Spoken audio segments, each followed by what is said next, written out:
तर दुसऱ्या टप्प्यातील मतदान आज पार पडतंय। यवतमाळ वाशिम मतदारसंघामध्ये एका 68 वर्षीय आजींनी पुण्यावरून येऊन पहिल्या मतदानाचा हक्क बजावलेला आहे। यवतमाळ वाशिम या ठिकाणी म्हणजे पश्चिम विदर्भामध्ये मतदान होतंय, पण एक 68 वर्षीय आजी ज्या पुण्यावरून थेट त्या यवतमाळमध्ये पोहोचल्या आणि त्या ठिकाणी जाऊन त्यांनी आपला मतदानाचा हक्क बजावलेला आहे। तर या ठिकाणी मोठ्या प्रमाणामध्ये गर्दी सुद्धा मतदारांची आपल्याला पाहायला मिळते। दरम्यान ज्या आजींनी पुण्यावरून थेट यवतमाळ गाठलं त्यांच्याशी बातचीत केलेली आहे आपले प्रतिनिधी गोपाल व्यास यांनी। वाशिम यवतमाळ लोकसभा निवडणुकीच्या दुसऱ्या टप्प्यातील मतदानाला आज सुरुवात झालेली आहे। आपल्या सोबत 68 वर्षीय आजीबाई आहेत, त्या पुण्यावरून खास करून मतदान करण्यासाठी आले आणि पहिलं मतदान त्यांचं झाले। त्यांच्याकडून जाणून घेऊया आपण की काय आज तुम्ही पुण्यावरून मतदान करण्यासाठी आले, काय सांगाल?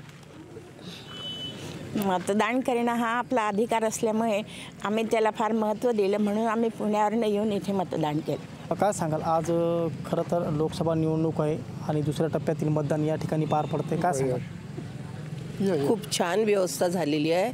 आम्ही सिनियर सिटीजन असून आम्हाला खूप रिस्पेक्ट दिलं इथं सगळ्यांनी आणि आम्ही आमचा मतदानाचा हक्क बजावला आहे आणि तो मी नेहमी बजावणार आहे। मी जिवंत आहे तिथपर्यंत नेहमी बजावणार आहे। मला खूप छान वाटलं या इथं आज व्यवस्था खूप चांगली आहे। इथं 68 वर्षीय आजी होत्या, त्या पुण्यावरून इथं मतदान बजावण्यासाठी आल्या होत्या। गोपाल व्यास, लोकशाही मराठी, वाशिम। लोकशाही मराठी, ऐका, पहा, जागरूक रहा।